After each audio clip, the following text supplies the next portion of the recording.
menjawab pertanyaan untuk yang nomor 1, yaitu bagaimanakah sistematika karya ilmiah tersebut, adakah perbedaannya?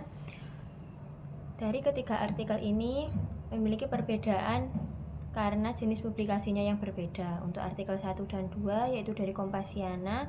Untuk artikel 1 judulnya Pentingnya Edukasi Seks untuk Remaja, bukan hal yang tabu tapi hal yang penting untuk masa depan, dari Kompasiana. Untuk artikel 2 Menyikapi mainan siswa, gangguan belajar atau bahan kreativitas, dari Kompasiana. Keduanya merupakan artikel populer yang dipublikasikan di platform Citizen Jurnalisme Kompasiana. Sistematikanya cenderung bebas dan tidak terikat pada struktur karya ilmiah formal seperti jurnal atau proceeding. Biasanya terdiri dari judul yang menarik, pendahuluan yang memperkenalkan isu, bagian isi yang menguraikan argumen, opini, dan informasi, kesimpulan atau penutup, dan gaya bahasa cenderung informal dan komunikatif. Untuk artikel ketiga yaitu judulnya Pentingnya Kesehatan Mental, dari Skill Academy Blog. Artikel ini merupakan artikel populer yang dipublikasikan di blog Skill Academy. Sistematikanya lebih terstruktur daripada artikel Kompasiana meskipun tidak seketat karya ilmiah formal. Biasanya terdiri dari judul yang informatif, pendahuluan yang menjelaskan pentingnya topik, bagian isi yang dibagi menjadi beberapa poin atau subjudul untuk memudahkan pemahaman, penutup atau rangkuman, gaya bahasa yang cenderung informatif dan persuasif. Perbedaan sistematikanya yaitu terletak pada tingkat formalitas struktur. Artikel Kompasiana lebih fleksibel, sementara artikel blog memiliki struktur yang lebih terorganisir dengan adanya subjudul.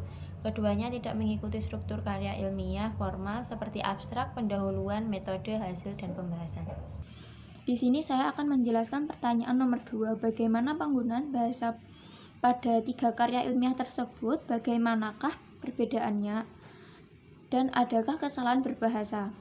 Artikel 1 dan 2 Kompasiana, penggunaan bahasa cenderung informal, santai, dan komunikatif sesuai dengan gaya penulisan opini di platform Citizen Jurnalis. Penulis menggunakan bahasa sehari-hari agar mudah dipahami oleh khalayak umum. Mungkin ditemukan beberapa ketidaksesuaian dengan kaidah bahasa Indonesia formal, seperti penggunaan kata yang kurang tepat atau struktur kalimat yang kurang efektif. Setelah itu artikel yang ketiga, Skill Academy Blog, penggunaan bahasa cenderung lebih formal dan informatif dibandingkan artikel Kompasiana, artikel 1 dan 2 tadi. Penulisan berusaha menyampaikan informasi secara jelas dan ringkas. Meskipun demikian, tetap ada potensi ditemukan kesalahan berbahasa, meskipun mungkin tidak sebanyak pada artikel yang lebih informal. Perbedaan penggunaan bahasa, perbedaan utama terletak pada tingkat formalitas dan tujuan penulis. Artikel Kompasiana lebih menekankan pada penyampaian opini secara bebas, sementara artikel blog bertujuan untuk memberikan informasi yang terstruktur. Setelah itu, kesalahan berbahasa. Untuk mengidentifikasi kesalahan berbahasa secara spesifik, diperlukan analisis yang lebih mendalam pada setiap artikel. Namun, secara umum, potensi kesalahan berbahasa lebih besar ditemukan pada artikel dengan gaya penulisan yang lebih informal. Di sini saya akan menjelaskan soal nomor 3. Apakah isi karya ilmiah tersebut, permasalahan, teori, metode, dan hasil telah memenuhi syarat karya ilmiah? Jelaskan. Ketiga artikel ini telah memenuhi syarat sebagai karya ilmiah dalam pengertian formal, seperti artikel jurnal ilmiah atau proceeding seminar. Berikut penjelasannya berdasarkan elemen-elemen karya ilmiah. Permasalahannya, ketiga artikel mengangkat isu atau topik yang relevan. Artikel pertama membahas pentingnya edukasi seks. Artikel kedua mengenai penyikapan terhadap mainan siswa.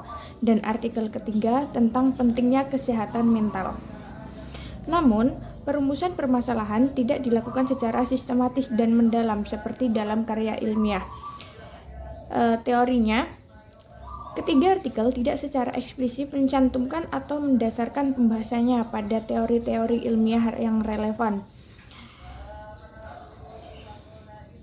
Meskipun mungkin ada implikasi teori dalam pembahasan, tidak ada tinjauan literatur atau kerangka teoritis yang jelas. Yang B adalah metode. Sebagai artikel populer dan opini, ketiga artikel ini dapat menggunakan metode penelitian yang sistematis untuk mengumpulkan atau menganalisis data.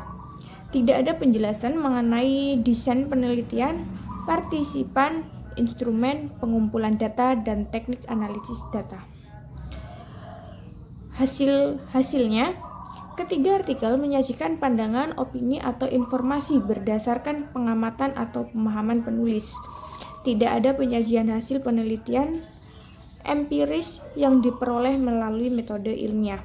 Dan yang terakhir adalah penjelasannya. Penjelasannya adalah karya ilmiah formal memiliki ciri-ciri utama seperti adanya perumusan masalah yang jelas, landasan teori yang kuat, penggunaan metode penelitian yang sistematif, penyajian hasil penelitian yang objektif, dan pembahasan yang mendalam berdasarkan data dan teori.